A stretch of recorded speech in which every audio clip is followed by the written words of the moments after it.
Library's First Friday. This is the fifth one in our series that we do. We've been doing every year for a number of years. And today our topic is book burning. Before we get started, a couple of housekeeping things. We have assistive listening devices available on the table over there.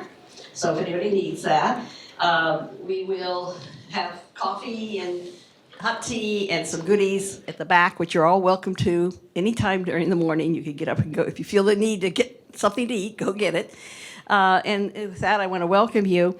Eileen Zalisk is the one who organized today's meeting, but she is not feeling well, so she gave me her notes, which I'm going to read them verbatim. Okay. Across the country and locally, there are concerns about book banning as members of local groups ask school boards and libraries to seek to limit access to books in classrooms and libraries. Can it happen here? That's the topic for today. These concerns are not new. In 2005, a Lexington parent staged a campaign about a related issue. A group called Lexington Cares, Lexington Community Action for Responsible Education, was formed at that time. More recently, the Serious Talk curriculum conversation has been introduced and has engendered a number of comments. Our program today will include two speakers, Cary Library Director Corinne Stembridge, Corinne, and Lexington School Committee member Kathleen Linehan, who also is the chair, right? No. Oh, that's this. She must have written this before. Who's the chair now? Sarah. Oh, okay, thank you.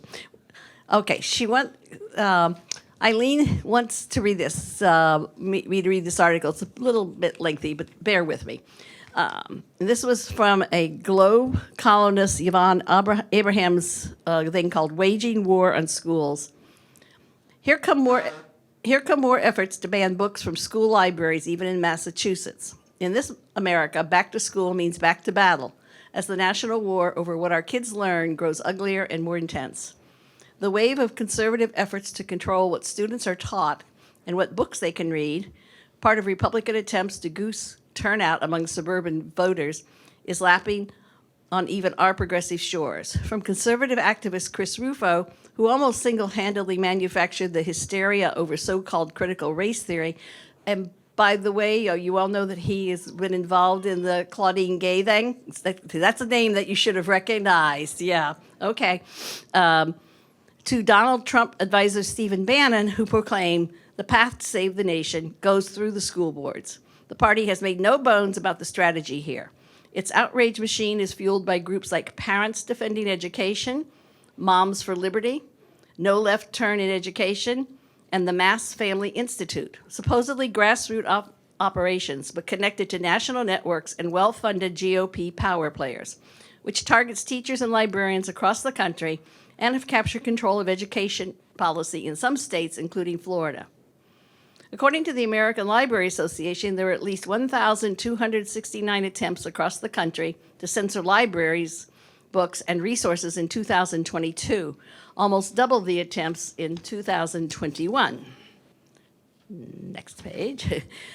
But get this, in Massachusetts, one of the knowledge economy capitals of the country, there were at least 45 such attempts last year, targeting some 57 books. Debates over restricting access to certain books, mostly those that deal with racism, sexuality, and gender, have animated local races in some parts of the state, including the South Coast.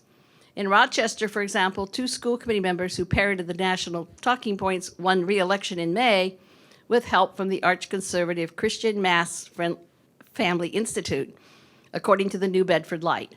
The ongoing school committee contest in Attleboro is also turning on whether schools should restrict access to books conservatives find objectionable. No ban has yet succeeded here, according to the American Civil Liberty Union of Massachusetts, but the battles still take a toll. Now, it's not civil, it's ugly, said the high school librarian. Words like pedophile and groomer get thrown around, and her colleagues have had to take down their social media accounts because people who have been embroiled in these things have had their lives upended. She and other librarians are fine with restricting access to certain books for kids whose parents request it.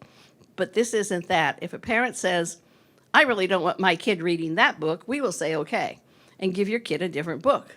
But when you say, I don't think anyone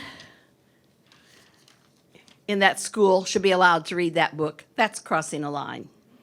It's also taking time away from the important work librarians do to educate kids in media literacy and other skills that are now vital. And it has a chilling effect, the librarian said. Whether or not you want to, you find yourself second-guessing your book purchase and what you put on display. Am I ready for the pushback? This year, however, they're getting a little help. The ACLU has designed a back-to-school toolkit to educate students, teachers, and parents about kids' rights to learn free from censorship and discrimination and to push back on bans. And State Senator Julian Sear, a Truro Democrat, has filed legislation that would make it harder to ban books here and would protect librarians from political interference. Now it is time to hear from our two panelist speakers. Our first speaker is Kathleen Linehan from the school committee. Kathleen.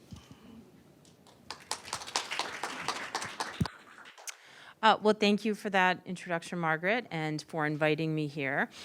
My mom was an elementary school librarian, so she had us growing up.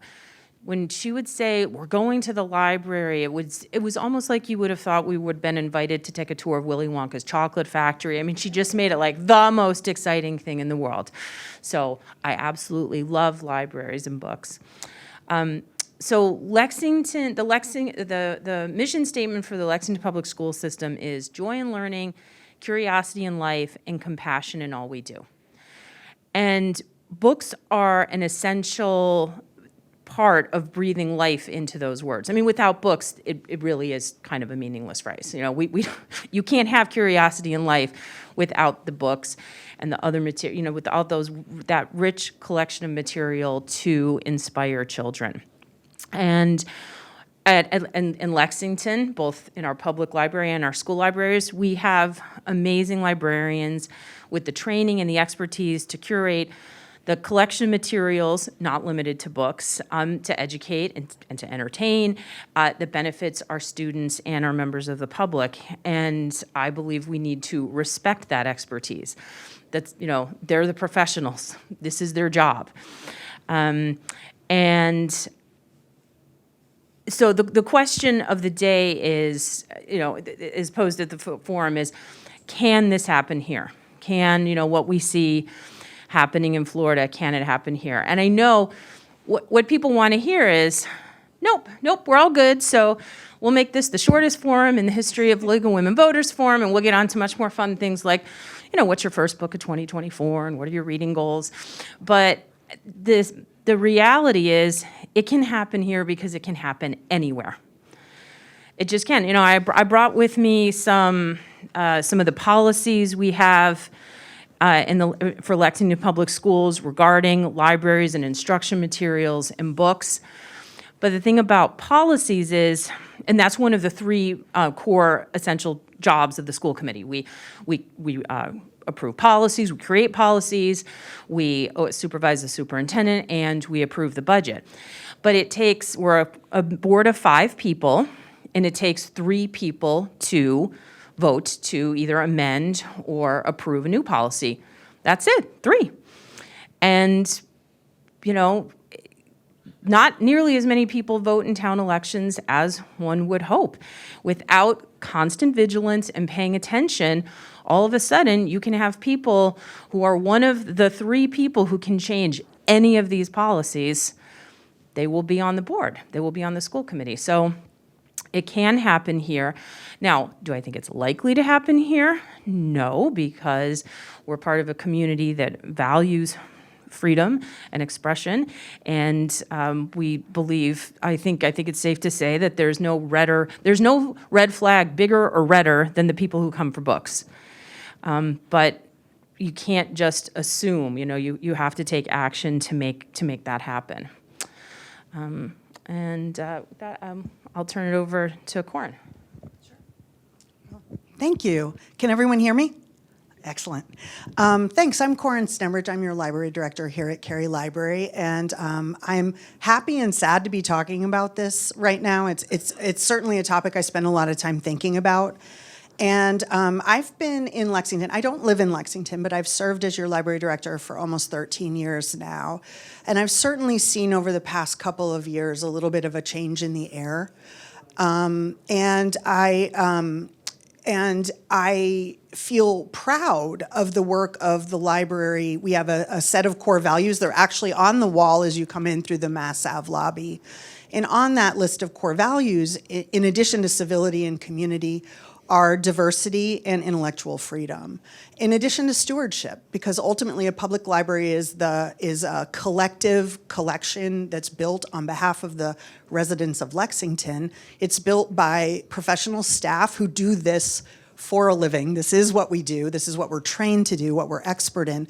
But we also receive requests from the community and work in tandem with the community day in and day out to build better collections. And that comes in many different ways, including just suggests for purchase that people send us every day when they see that we don't have something on order yet in the New York Times bestseller list, and you want to make sure we get it. But it can also come from a scientist who's observed that some area of our nonfiction collection is missing things. And we like to think of collection development as more of an additive process where we're adding and building out our collections rather than taking things away from our collections. Obviously, what happens with book banning in public libraries is different than in school libraries. We are not in loco parentis, and our collection development policies clearly state that what children read is the domain of their parents and not the library staff. So, it's really up to you what items from the children's collection you check out and what items from the adult collection you check out. And we trust people to be able to make those choices for themselves. In fact, that's what libraries are based on. The first freedom to read statement from the American Library Association was actually drafted in 1953. And one of the statements in it is, and it's been edited over time, but basically it talks about this right that you have to come into the public library and read what you are interested in. And there's a line in there that I read this morning that I thought was funny, and it says, Americans don't need other people to tell them what to read. And I thought, that is a really, really fundamental truth of our society, and it's worth protecting. I do want to say that our library has not had a lot of book challenges. I feel like I should knock on every wood surface. So if you're near one, knock on one for me. But we have conversations with people who don't like materials in our collection all the time, and those conversations can go really well. And we welcome them. So having an opinion or having a thought about an item in our collection is helpful to us. And it's part of the process, again, of building a collection that's relevant to the citizens of Lexington. I think in 13 years, we've maybe had 2 formal book challenges. We do have an established process. It's really important when emotions are high and politics enter things, that there's an established process, because that takes personality out of it. And our process is we have a collection development policy. That policy states that if you're not a Lexington resident, you can't request a book to be removed from our collection. So we won't even entertain a request from out of town or out of state.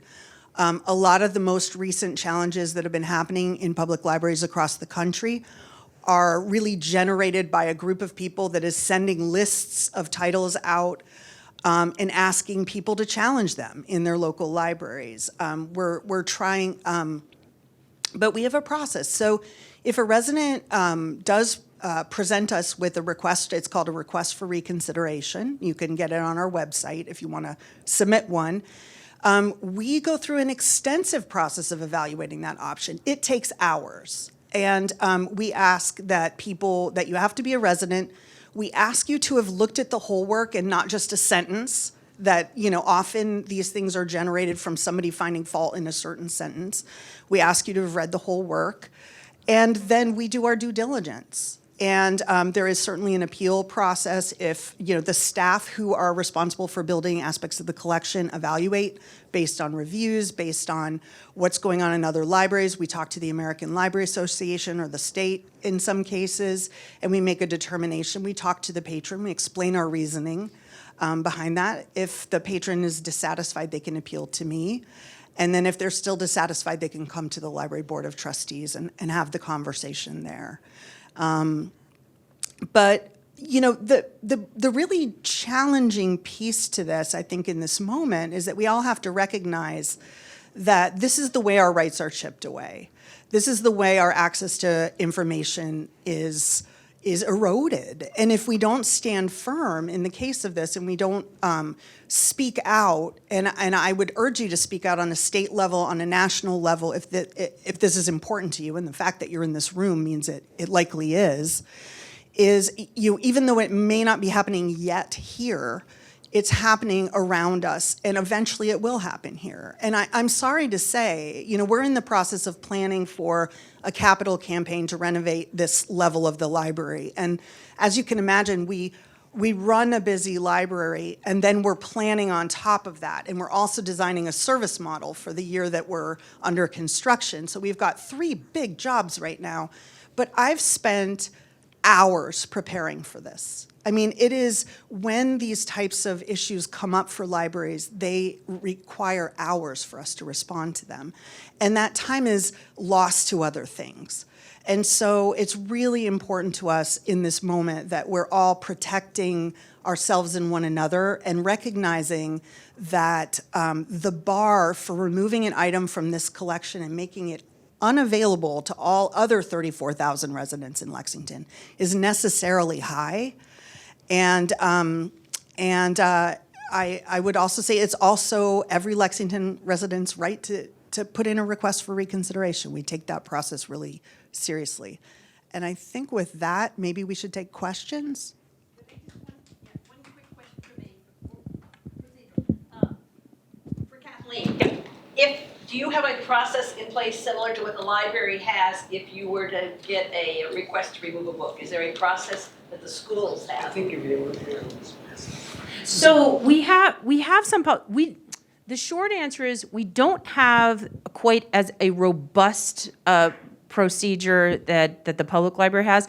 That says we are working on one. I'm on the policy subcommittee of the school committee, and so Sarah and we have a list of policies that will be considered. And in fact, I was literally before I came here today, I was adding something to add for consideration for our IJLA policy.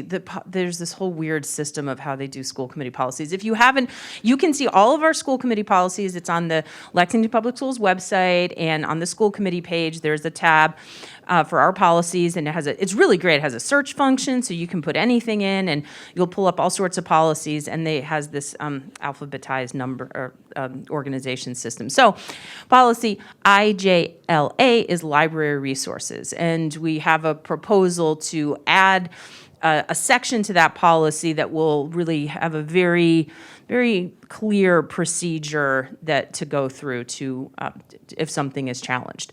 I mean, so right now what we have is we have our policy IJ, our reconsideration of instructional resources.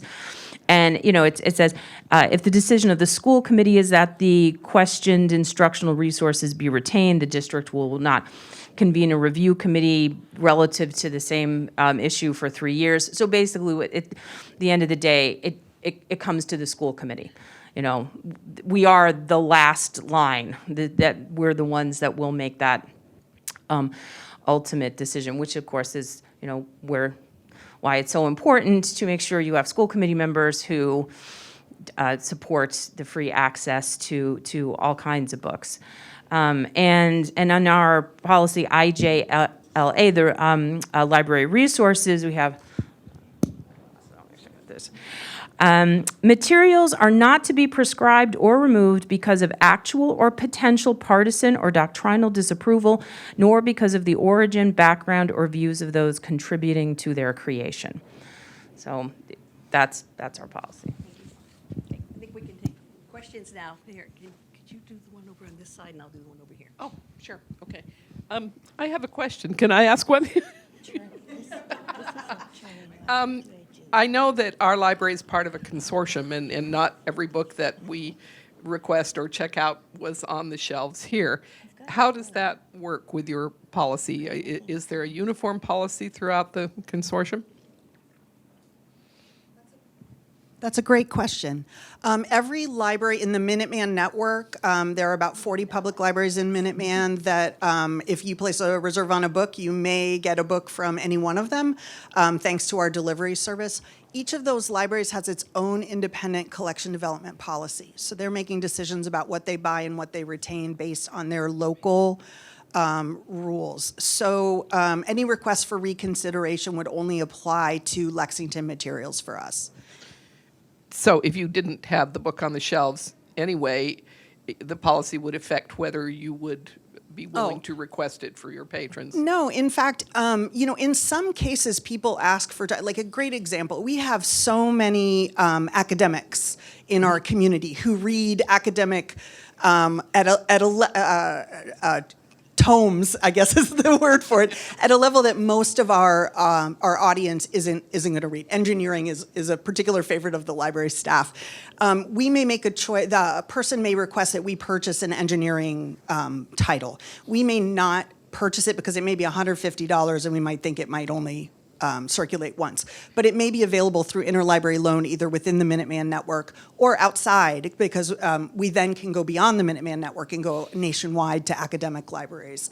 So there are a lot of ways that we can get content that we might not buy. Right, but I'm just saying if one of these challenged books was a book that you didn't happen to have bought for your own library, if there was a negative decision on it, it would simply mean that you would be unwilling to request it from the consortium for, you see what I mean? No, we don't censor. So if there were a book that was that we chose not to have in our collection, if I'm understanding your if we made a decision not to have a book in our collection, Right. but somebody requested it, we wouldn't interfere with it coming for them. In fact, we might request it on their behalf. It's just I that we see. wouldn't own it. We I wouldn't. see. Yeah. All right, thank you. No, Mabel, use the Nobody, no, because we want it to go on to LexMedia. Oh, okay. Now, I want to know, if I make a complaint in one of the school, is it true my child has to be in that school? Like if my child is in Clark, but I want to complain about a school in Diamond, are they all uniformly have the same books? Can you repeat the question? So I think the question, Mabel's question was, if my child is at Clark, but I have an issue with the book that's in the Diamond Library, can I make a complaint about the Diamond Library? Well, what I've learned in my years as being on the school committee is people feel free to make complaints about lots of things. So the question is, what would our policy be? I mean, it's basically, you need to have some skin in the game. If you are telling me your child goes to Clark, then if you have an issue with something at Clark, yes, let's talk about that. That's not, as a school committee member, I would not be receptive to someone telling me about what is going on in a library that their child, in a school library, their child does not attend. So the people in the community, like me, so the people in the community, that means if there's any books in the schools, any schools, we cannot go in and complain.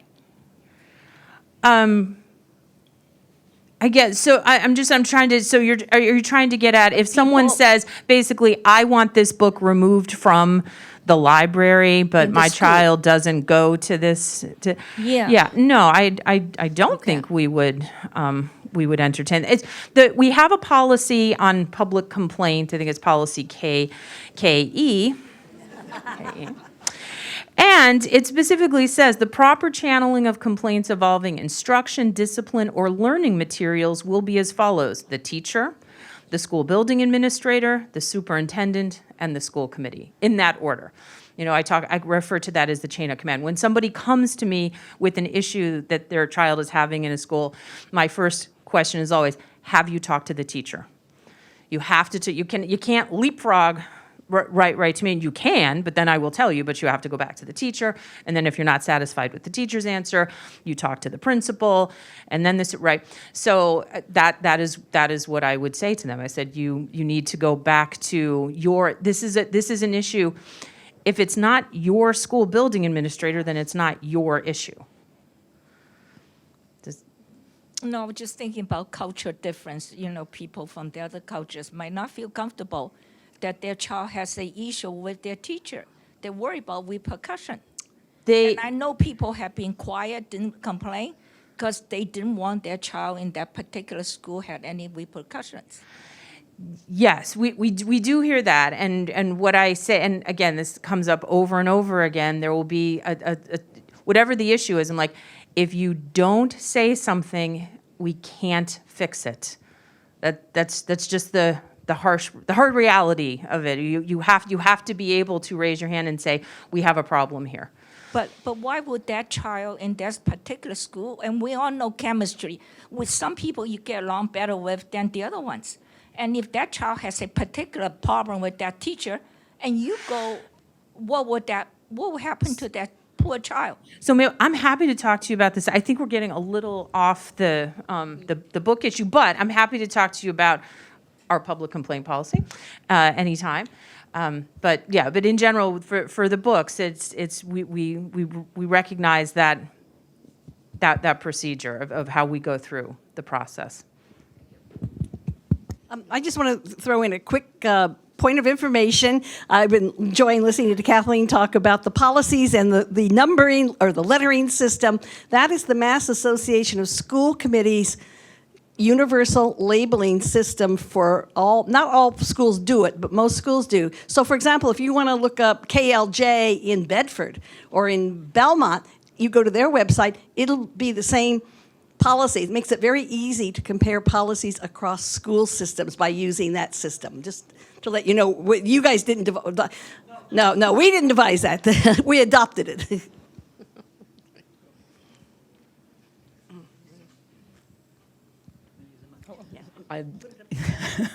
I'm Matthew Slade. I'm on the Cary Library Friends Board, and this was very timely because I got an email from the state Massachusetts Friends of the Libraries that there are 2 bills currently in the State House, but no details that are referencing to protect the freedom to read in school libraries. Do you know, they didn't include the content. Does anybody know anything about them?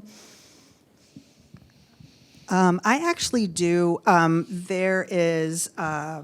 There are 2, well, there's 2 bills. Yeah, there's a Senate and a House version of a bill to protect freedom to read in schools. That is a Senate Bill 2528, an act regarding free expression, if you want to look it up. There's also Senate Bill 2447, an act protecting against attempts to ban, remove, or restrict library access to materials for, and that's a public library focused bill. And I also know our very own Ayanna Pressley has introduced legislation in Boston called at the national level called Books Save Lives Act, which protects books. I think particularly if I remember reading the text of the bill particularly protects books by and about people who are people of color and members of the LGBTQIA plus community. I do think it's worth noting that over time, what books are banned changes. And like in the 1980s, when I was growing up, it was Judy Blume's "Are You There, God, It's Me, Margaret" for its, kind of sexual content, which, by the way, by today's standards, is almost laughable. Wifey, yeah, forever, all of those things. As in the 90s, interestingly, there were in early 2000s, there were a lot of things that were kind of emotions-based book banning. Like, for example, there's a children's book series called The Stupids, and that's one of the top 100 books of banned books because parents didn't like the idea of children being called stupid, anybody being called stupid. And so there were censorship efforts on that book. But the wave that we're seeing now is particularly dangerous because it's targeting almost 90% books by and about people of color and people who are members of the LGBTQIA plus community. And this is also corresponding to, finally, a rise in publishing of titles by and about members of those communities. So if you had gone into our children's room 20, 30 years ago, you wouldn't have seen a lot of picture books that had, or that were by and about members of those communities because the publishing industry was not publishing them. And now, the wave, particularly in the past 2 to 3 years, it's so exciting, and you're starting to see a more balanced collection. But it is sad to see these efforts that are specifically targeting these books to try to remove them. So we need to be vigilant. Questions? Okay, we'll get to everybody. We have plenty of time. We'll get to everybody. Please put it up for now. Okay, I'm a retired librarian, almost 20 years, elementary school. And it's a long time ago, it seems like. But I can remember in the early, is it on? Is it my mouth? Is it on? Is it on? Yeah, but you have to. Okay, That's I better. can remember having requests for books to be banned or books to be looked at. And one thing that we had 20 years ago, if a book was objectionable to someone or to some parent for their child, we were told to keep the book behind the library desk. I don't know if that's still going on now or not. I don't remember doing that. I think I refused to do that. But I do, it was a small school, so I knew all the children. And if a child came up, I would say, your parent does not want you to read this book, and you cannot have this book, and they would check it out. But I don't know. So, I don't know what's going on now, but I did have, and this whole policy of a parent requesting, banning a book, and they went to the principal, and she said, go to the librarian, because it's a book I had in my library. And I talked to that parent and everything, and we developed a policy, like, number one, have you read the book? Oh, well, it said this word on page 22. No, did you read the entire book? So it's interesting how times have changed. But not much. Or not. Thank you. I'll just, I am not aware of any policy. When a school committee member says policy, it generally means, something with those little initials on it. So I'll use policy in like the little p sense. I'm not aware that any of our school librarians have that policy, but I just wrote it down. So I will check with our superintendent and find out. There, I can take, okay. The sound is all right. I'd like to know what, in general, is the number of repercussions on this, nationally, locally, and otherwise. I mean, it would be nationally or locally, of course. I just would like to get a sense of the scope of this problem. All right, I'm going to do my best because I'm not looking at the exact numbers, but I was looking at this morning. And 20 years ago, the Office for Intellectual Freedom at the American Library Association was fielding somewhere in the neighborhood of several hundred annual book challenges. Now, these are only the ones that are reported. So, the data is only so good as what is being reported. In 2021, the numbers started to really go up, really increase pretty significantly. And I think the end of 2022, it was around 1,200 specific individual titles, more than that in terms of the total number of challenges, but about 1,200 titles that were affected. And I believe there was a report put out kind of 3/4 of the way through 2023, and I think the number around October or November was up to about 1,900 individual titles. Shelley, does that sound about right to you? Yeah, we have an expert in the back. Yeah. So the interesting thing, though, is that we've now, in the past couple of years, we started seeing the marked increase of book challenges in school libraries, and there were very few in public libraries. And as of 2023 preliminary numbers, it's almost 50-50. And so the number of book banning efforts at public libraries is on the rise. The other thing that has increased is I think in 2022, maybe 40% of the book challenges included lists of books of 100 titles or more. So wholesale lists, spreadsheets being shared and asking to remove those. This is happening largely in Texas, Florida, as you know from listening to the news. But as of the preliminary 2023 numbers, I think they said 9 out of 10 requests was 100 titles or more. And so just the volume that schools and librarians are being asked to sift through in these challenges, that we're no longer talking about an individual citizen who read a book, objects to it, and wants to have a conversation with us about it. We're talking about a mass movement. Was there someone over here? Go ahead. Oh, to that I'll add, yeah, I was just looking at a report this morning, and it was see, I need the notes, but Corinne has it. It was 1,263 books were banned, and this is specifically talking about school libraries last year, and the year before that was 333. So it's a pretty significant increase, and it just the thought occurred to me as I was looking at this, what I read to you before about materials are not to be prescribed or removed because of actual or potential partisan or doctrinal approval. And I think that's a really important word, the potential, because in addition to the concern about books being removed because somebody says, here's my list and I want these books removed, we have to guard against people doing it proactively, like, I don't want to have somebody come and complaining about why is this book, why do we have this book? So you know what? I'm just not going to. I'm going to take it out before anybody asks, or I'm not going to buy. Or maybe the copy was damaged, and maybe I don't buy enough. Maybe we don't replace it. So and that's a whole separate issue. But we don't want to do that in anticipation of somebody making a complaint.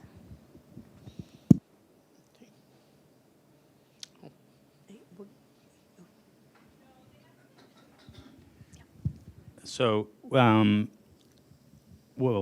comment. I recently read an article about school board election in Bucks County, Pennsylvania, which I guess is kind of a center of this, a big focus of Moms for Liberty. But the topic of the article was that there's starting to be blowback against that. And it specifically mentioned a woman who had run for school board chair on this issue to, put an end to it. And she got elected. And I think it was overwhelmingly.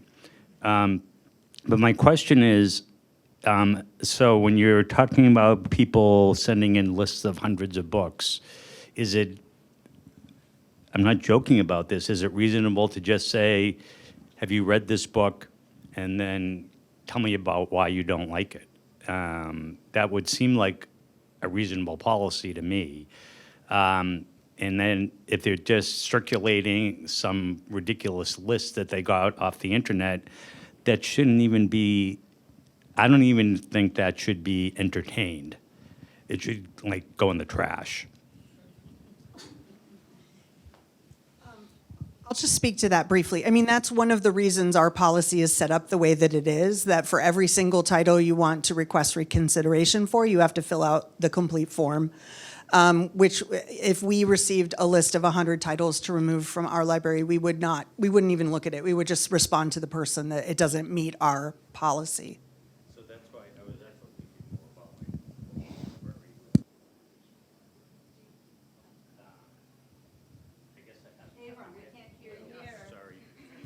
So I was actually thinking more about the Bowman Library or the elementary school libraries. It could happen sometime. It absolutely could, and I'll knock on some more wood again. This isn't something we've dealt with in other communities. This is this massive issue, but that to me is the perfect time to look around and say, okay, so what are our policies? Do we have everything in place that we want if someone comes with us? It's like, it's like those people who have the houses out in California where the wildfires are. The time to clear the brush away from your house is not when the fire is over the, you need to do it earlier. And I think that's what the policy subcommittee will be doing. We will be taking a look at these policies and making sure, are we ready? We hope, this is one of the things, you hope to never have to really put some of this into action, but you need to be ready. I have a question. We'll- How are these, there's some programs that will send books to you if you are in a state that doesn't allow the books. So do you know how those are working, or are they being accessed?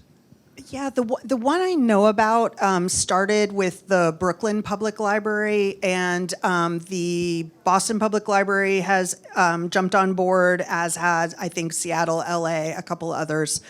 And they've opened up that any young person who lives in a community that is restricting library access can get an e-card and can have access to any of those electronic titles. And the way they've been able to make that work is through, a conversation with the vendors who we get our digital content from, to say that they will basically foot the bill for any downloads that, that come in through their system, which is fantastic. It's sad that it's necessary, but in some cases, larger public libraries with larger budgets can do that kind of creative and heroic collection development. So proud of them. I have a question. I keep getting a question. I want to let everybody have a chance, though. If you were to get a formal complaint about a book, would there be any way we in the community would know about that?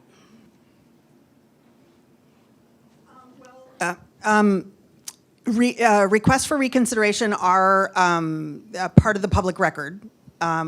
Again, we don't get a lot of them, so I've never had to think seriously about whether or not we would post them somewhere. We do, there is a group in the state that is collecting information about censorship efforts, and so we do get a Freedom of Information request from them pretty much annually to report anything that we've had in the past year. That database is available somewhere. I can't remember off the top of my head. I'm not asking for the identity of the person making Yeah. the complaint. I'm asking for the title of a book that a complaint has been lodged about. Yeah, I see no reason why we wouldn't share that information. Okay. Yeah. I have a question. I want to know what happened at Bowman. As a member of the community, we should know what's going on. I think Avram was speaking hypothetically, or was there a specific, I don't. Nothing happened. only thing that happened at Bowman was that my daughter went there. Oh, never mind. No, can I finish my question? I just want to know, with all this educated community in Lexington, we all know that Nazism, fascism, the beginning, they all burn books. And the Cambodia, when they started, they even kill people that wear glasses. Uh-oh. Mine off.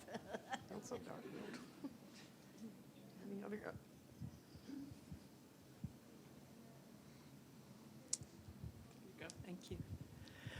I have I'm sorry, I have my morning hoarseness, inherited from my father, unfortunately, not COVID. I just wanted to ask, I wanted to make a little statement, which I know as from the Kerry lectures we shouldn't be doing, but I'll be very brief. And then I did have a question, slightly different from what other people have asked. The statement I wanted to make was that I often speak about the Holocaust because of a memoir I wrote about a decade ago. And I was in a school last spring where I talked about, first of all, The Diary of Anne Frank is one of the books banned in the South and is on those lists. And I was speaking about my family's connection to Anne Frank. And then in addition to that, at the end of my talk, when I said that many of the ideas that Hitler had gotten about, in addition to his own creative ideas about racist ideas, had come from America, in fact. Our history of segregation, here in Boston, the development of eugenics, and Henry Ford's recirculation of the Protocol of the Elders of Zion. Those three things had a huge impact on the Nazis. So I mentioned that. And at the end of my talk, the teacher said to these were middle school boys, it was a private school.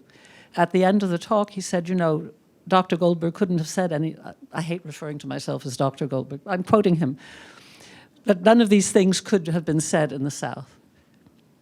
So I just wanted to include that in what we're talking about. And then I have a slightly different question based partly on what I read today in the New York Times. It was a story of a little library in Lucerne, New York. Maybe some of you saw this. They had tried to have a drag queen story hour.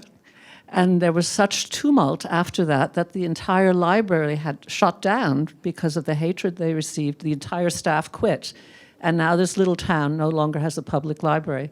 And I just wondered if you had encountered any such resistance with those story hours or whether you'd even had them. We haven't had a drag queen story time here. A lot of public libraries do them, and they're wildly fabulous and wonderful, and people love them. We haven't had the community ask for them, and we've been focusing on sort of the things that parents in our community have asked for. But I certainly wouldn't, I wouldn't say that we would never have one. We just haven't, so I can't speak to that particular experience. I mean, I can say that we have had 2 First Amendment challenges in our building in the last year. And if you don't know what a First Amendment challenge or First Amendment audit is, it's when individuals come in with cameras and they film in public spaces. And the goal of the filming is to catch public employees kind of censoring their activity in public spaces. And so there's, they come to public libraries, they come to town halls, they come to police stations. And I think what started as a genuine concern about citizens' rights in public spaces has now turned into something that's being monetized because they post the videos of these interactions online, and to watch them, you click and they get money. And the goal is to have an escalation of some kind. And in the First Amendment audit that we received last spring, a gentleman who was working on his laptop at the library, just minding his own business, expressed his not wanting to be filmed. And the people filming him said that they had the right to film him in the building, and a little bit of a kerfuffle happened. That was, I think, a loss of innocence moment for our library. We take really seriously the responsibility of creating a place where people can feel safe.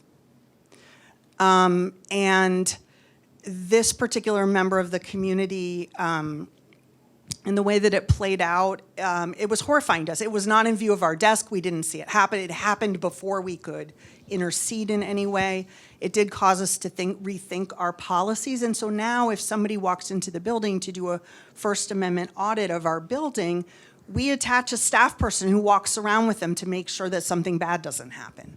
And so we have to be constantly vigilant for these types of things that can happen in our building that we were not worried about 5 years ago. And so it's that kind of thing. We've had kind of more complaints and concerns expressed about some of our book displays. These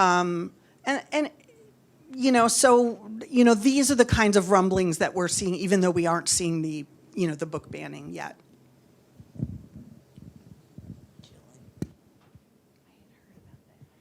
So I understand that First Amendment issues on public property, like there was a group of Proud Boys or something that came here a few years ago and the town had to grant them a permit. But doesn't the Cary Library exist? Strictly speaking, isn't it not a public space? It's not a town facility. It actually is. It's a town facility that happens to have a governing board that is made up of a board of trustees. Yeah, and Kathleen Linehan is one of them. The library's board of trustees, if you're not aware, We have the only library board in the state and probably the country that is made up of the elected members of the select board, the elected members of the school committee, and the settled clergy. So we have a group of people overseeing the public library who are concerned with the welfare and education of our children, the welfare and well-being of our community and our government and the way that it runs, and our spiritual health. And when I came here from the Boston Public Library, I thought that was wacky board configuration. And it's been absolutely my pleasure to serve with these individuals. And I can't tell you how much easier it makes my job because they wear multiple hats in the community. And I'll just add to that, it is also one of the unexpected delights of being on the school committee that you are a trustee, because you often don't know until you become a school committee, and they're like, oh, guess what? You're also a trustee of the library. And you're like, wow, that's amazing. So, yes. The question I have is, Corin, you mentioned that if somebody, when you have people doing the First Amendment audit, you send a staff person with them. Are they required to report to you before they go around with their camera? Or can someone come in through the parking lot exit and just start walking around? So that's such a good question, Jean. I appreciate it. We've obviously had a lot of conversations with the town attorney after these two incidents. The first one was very traumatic. The second one passed without a whole lot of fanfare. We sort of have two options as a public library. We can completely forbid filming in the building, which would mean that every tourist, every school kid filming a TikTok video, every student filming a student film, we would have to curtail those activities. We don't think that that's practical in our environment. We do have some rights to restrict commercial filming in our building, and I think there's probably a case to be made that the monetization of these videos for First Amendment audits could be considered commercial filming. I'm not sure kind of what our recourse is in terms of reporting to, coming to ask permission to film in the building.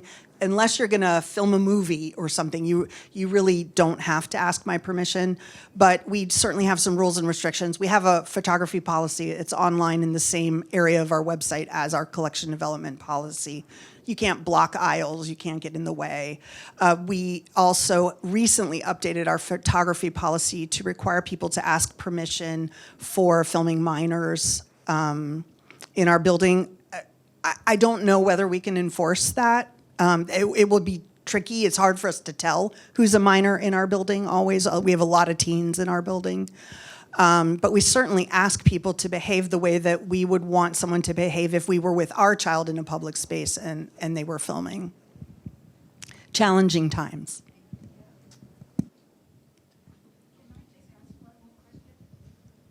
We have someone back here, and then we'll go to you, Mabel. Thanks. Hi. I was going to say that in regard to the First Amendment audit, there was one in Somerset about 7 months ago, and one of the problems there relevant to the thing about filming children, there was a grandfather who was there with his child, and the man went in there. He went in there and interacted with the people, and somebody else was actually filming him, so it's a team usually.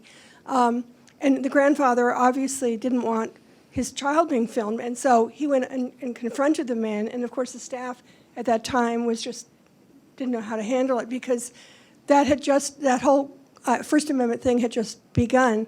Now that it's more well known, people can prepare, and I think library staffs are being better prepared. But obviously, if you have a parent or a grandparent with a minor and somebody is filming their child, they are going to challenge that person. And in the Somerset case, in the Somerset Library case, they actually involved the police, and he kind of de-escalated. So I think what you're saying is greater clarity, more people knowing that this can happen, can kind of help people in those situations, and of course, better, well-trained staff, which you have here.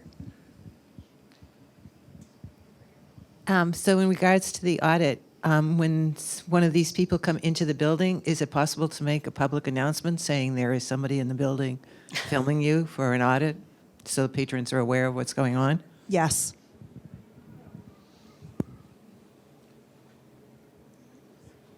Okay. One more shot. Yeah, I just thought if you're in a public place, people can photograph you. That's just the way it is.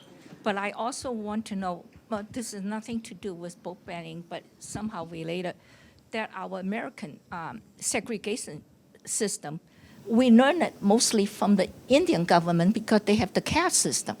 And they know how to do it, and we know how many years England occupied India.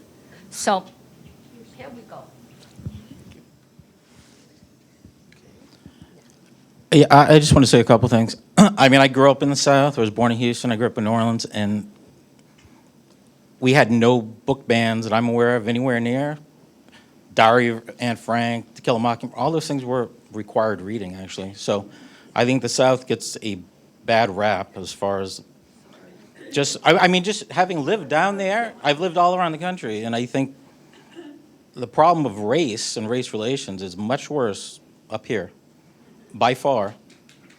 So, I don't know, I just, whenever someone talks about the South and all, they don't know what they're talking about, or they're just living off some sort of stereotype.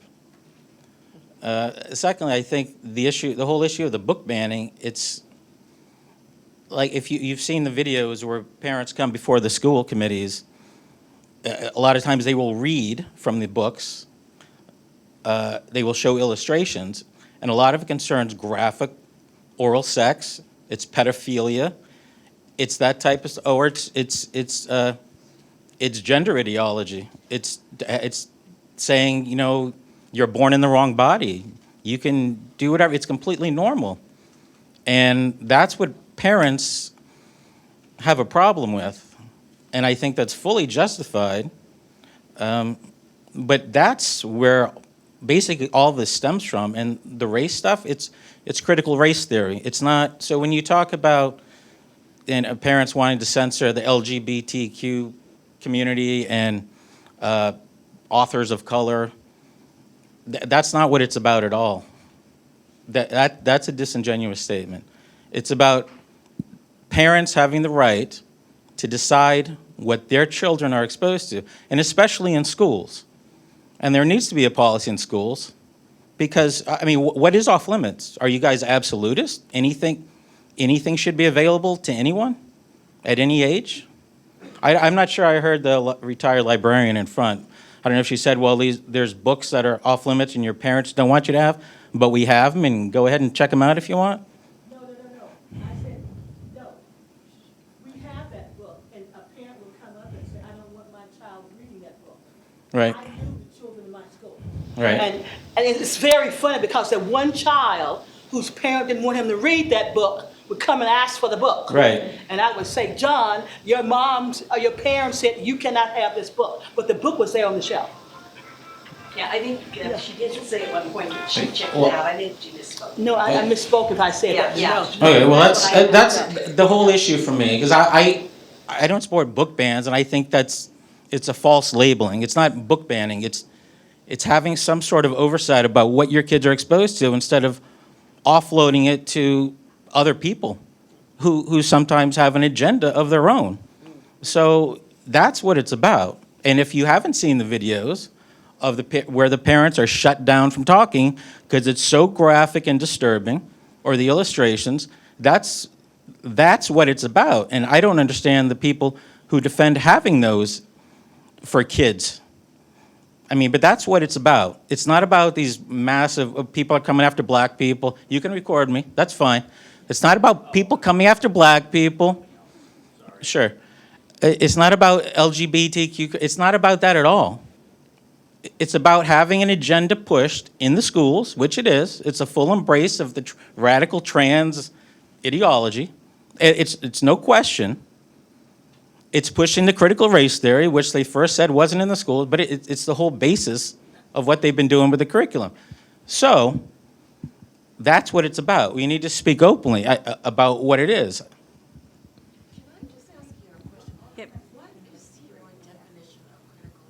I'm not going to answer that. I'm not going to play that. I'm not going to play that game.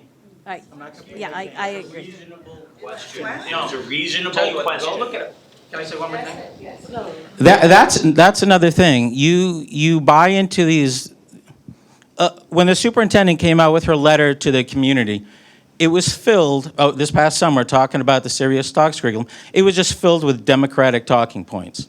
So when they talk about trans rights and all, and people wanting to harm trans youth, it's parents who don't want 10, 11, 12-year-olds being put on puberty blockers, on cross-gender gender hormones. Well, they don't want their breasts cut off. They don't want their penis converted into some fake vagina. That's what it's about. You're laughing, but that's what it is. Those are what they're trying to prevent. I mean, I have a trans cousin, okay? I have many gay people in my family. It's not we hate those people. We're trying to protect them from the influences. I mean, you can look at the head of the American Library Association. You can look at the head of the teachers union. There is an ideology being pushed within the schools nationwide. It's not a secret. It's well known, but you guys don't want to speak to that. Thank you. I wanted to Or just, deny yeah, it. I want to move off to a slightly different tack about what's being taught in schools, and it's from my own experience. If you're in a biology classroom, one of the main topics that's taught is Darwinian evolution. And I had students come to me and object to it being taught in the classroom. They came from very conservative religious organizations. What do you do about that? And that gets away from the whole issue of race and sex. That's a good example of something that is taught in the schools that some people don't believe in, and they don't want their children exposed to it. And you have to deal with things like that too. It's more than just this. But did anybody have any comment? No, I think. As long as you're. Well, wait, hold on. Why are you objecting to me saying something when we've had people saying, well, All right, excuse me. please. All right. It's about getting to the kids at the earliest age, because once you influence them early, it's very hard to re-educate them. So that's We got your point. what you want to shut me down, because this isn't an open and diverse community. Excuse me. Excuse me. All right, guys, that's enough. I think it makes sense to close with a quote from Judy Blume, and this is particularly resonant, I think. And she said, "Let children read whatever they want, and then talk about it with them. If parents and kids can talk together, we wouldn't have as much censorship because we wouldn't have as much fear." And I think that she's right. I mean, I grew up in the South. I read Anne Frank in the South. My father was an English professor for 50 years at the University of Florida and left the classroom this year only because of censorship. So to say that there isn't a wave of censorship hitting the South is disingenuous. And the movements in Texas that started this whole thing in 2021 talk particularly about members of the LGBTQIA+ community and also the people of color. And part of the conversation going on in Texas was specifically about white children not having to feel guilty or bad about the history of racism in our country. And the reality is that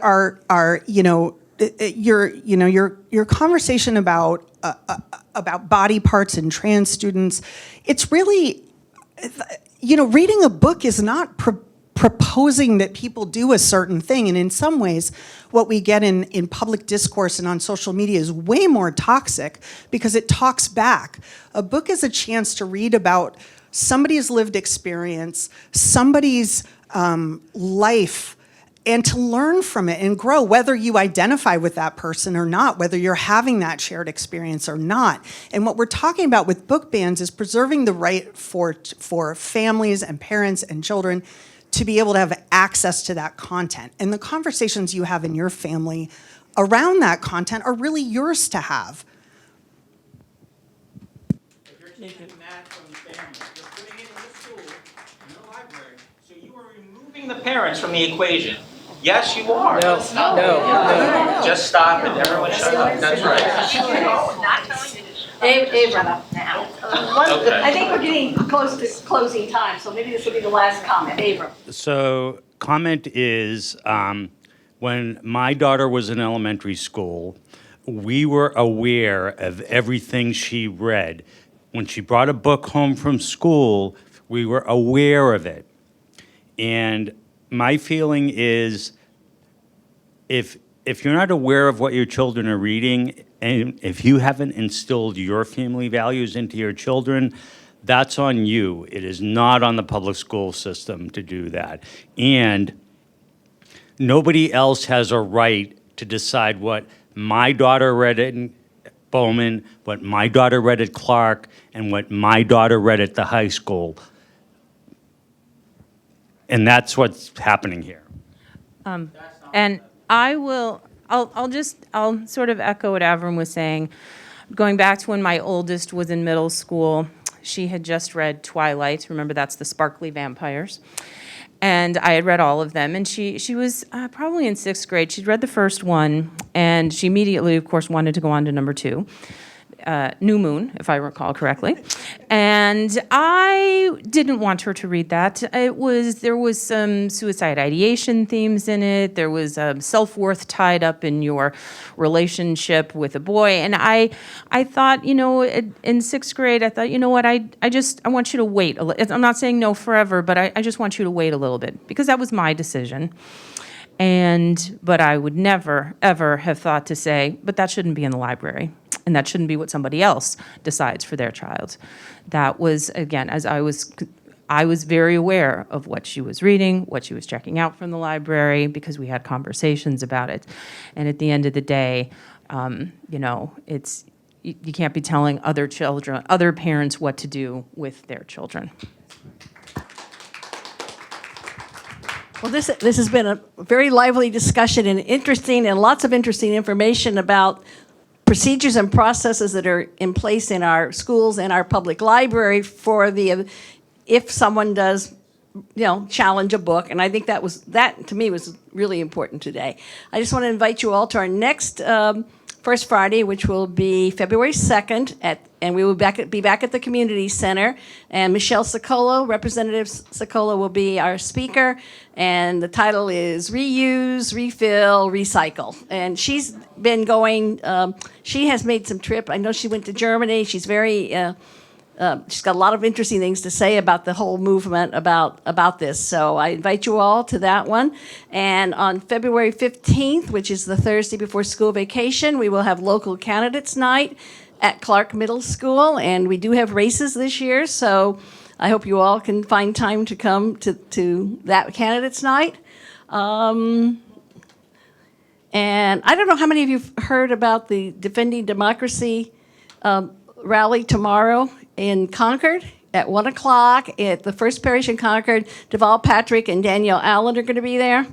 So if you're not hanging around on Saturday with nothing else to do. And I want to thank Corinne and Kathleen for giving us their time this morning and their valuable experience. And I want to thank all of you for attending.